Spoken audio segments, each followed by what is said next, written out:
ભારતીય રાષ્ટ્રીય કોંગ્રેસ પક્ષના અમારા પ્રમુખ શ્રી ખડગેજી, અમારી ત્યાગમૂર્તિ સોનિયાજી,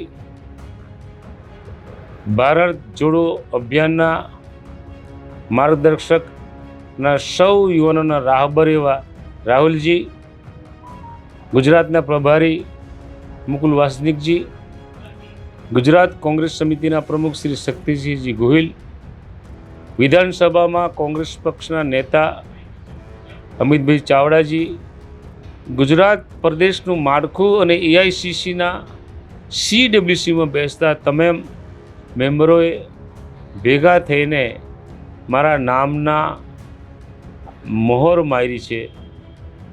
આ 21 સંસદીય મત વિસ્તારના બેઠકના ઉમેદવાર તરીકે નામ નક્કી કર્યું છે. તે બદલ સૌનો ખૂબ ખૂબ આ તબક્કે આભાર માનું છું.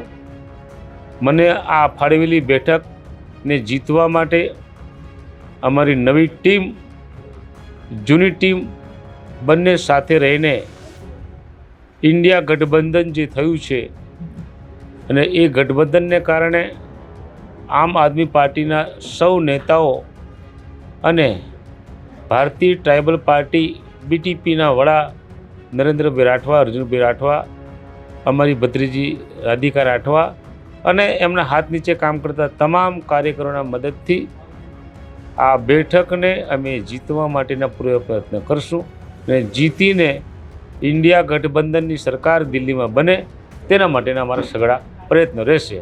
એ તો ભારતીય જનતા પક્ષનો અને એમના વડાઓનો આ સ્લોગન છે.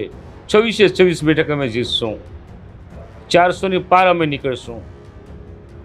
માહોલ તો દેખો ગામડાનો કેવો છે. તમે 26 બેઠકો જીતવાની વાત કરો છો. ખેડૂતો નારાજ છે, યુવાનો નારાજ છે, હેલ્થની સુવિધાઓ નથી, શિક્ષણની પૂરતી સુવિધાઓ નથી, પીવાના પાણીનો પ્રશ્નો છે, રોજગારીના પ્રશ્ન છે. આવા બધા ઘણા પ્રશ્નો આ વિસ્તારમાં પડેલા છે અને એ પ્રશ્નોને ઉજાગર કરીને અમે હિસાબ માંગવાના ભારતીય જનતા પાર્ટી પાસેથી કે તમે છેલ્લા 10 વર્ષમાં આ વિસ્તાર માટે શું કર્યું.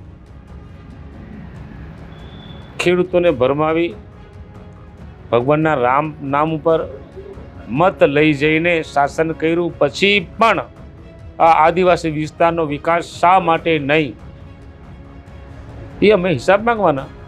અને હિસાબ માંગીને ભારતીય જનતા પક્ષના હાથમાંથી અને ખિસ્સામાંથી આ બેઠક અમે કાઢીને કોંગ્રેસના ખિસ્સામાં એટલે કોંગ્રેસના ચરણમાં ધરવાના.